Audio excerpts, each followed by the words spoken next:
Hi all, and welcome to today's Trinity Stamps YouTube card creation. I'm going to be using the new Winter Botanical stamp set. This is in their recent release in November, and we are going to be doing some heat embossing and some copic colouring on this card. So I've got craft coloured cardstock here.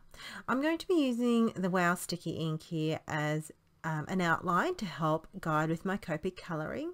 So I'm going to do two steps here. What I'm going to do is I'm going to copic colour these images in, then I'm going to heat emboss over the top with white heat embossing. So this is going to, you know, another way to heat emboss and copic colour at the same time, but with the twist.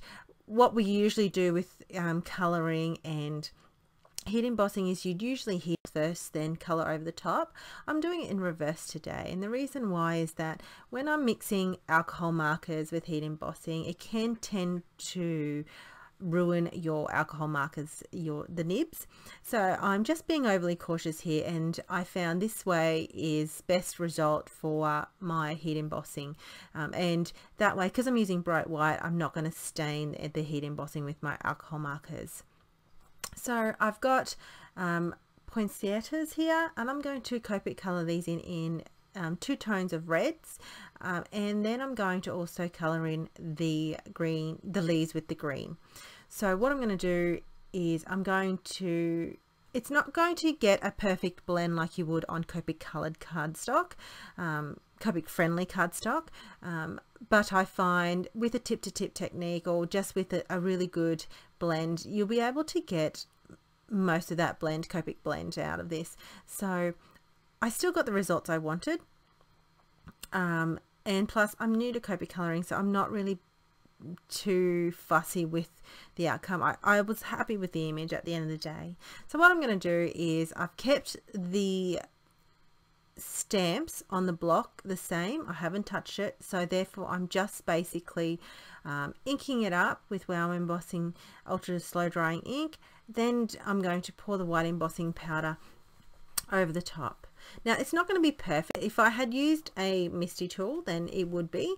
However, this was just a quick method for me, and then if any that I wasn't happy with, then I didn't use that image.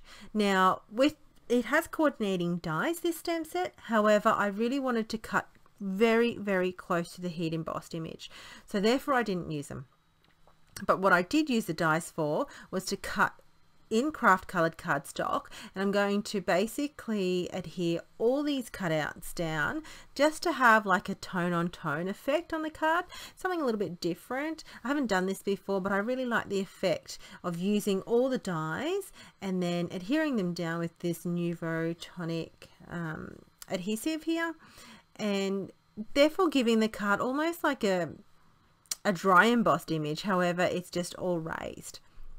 I've got a circle die cut here, and I've got the stamped, I'm going to stamp the image here from another stamp set from Trinity Stamps as well, which I'll list in the description. And what I'm going to do is I'm going to create a cluster with these. I'm going to use 3 of these poinsettia images, and then I'm going to fill it in with the leaves. And I found it worked really well with the same adhesive, and then if I needed any extra dimension, I used just foam squares. So I just place these down with adhesive.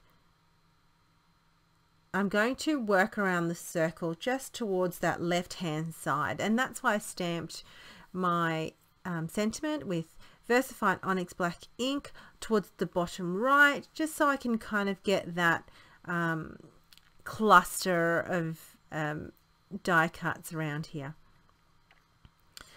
So I'm going to center that poinsettia, and I'm going to pop that up with foam squares, and everything else I'm going to adhere down. This liquid's been really good to use lately. I often don't reach for it because it's tucked away in my adhesive drawer, but I had it on my desk and I really liked it. It's one of the ones that I should be having on my desk as my go-to, because I found it really, really well to work with, and it had I had, because I'm maneuvering some images around, it had that little bit of movement time in it, so I was actually quite happy that I played with it again. So adhering all these down, trying not to have fumble fingers in the whole process. And then once I've adhered them down, I place a lot of foam out behind that and then just pop it up. What I did do, which I did off screen and I didn't realize, that I've added some extra almost tiny star sequins from Trinity Stamps and just added that little bit of sparkle throughout the card. But that's my card creation. Simple. Thanks for watching, and I hope to hear from you by leaving comments. Thanks. See ya.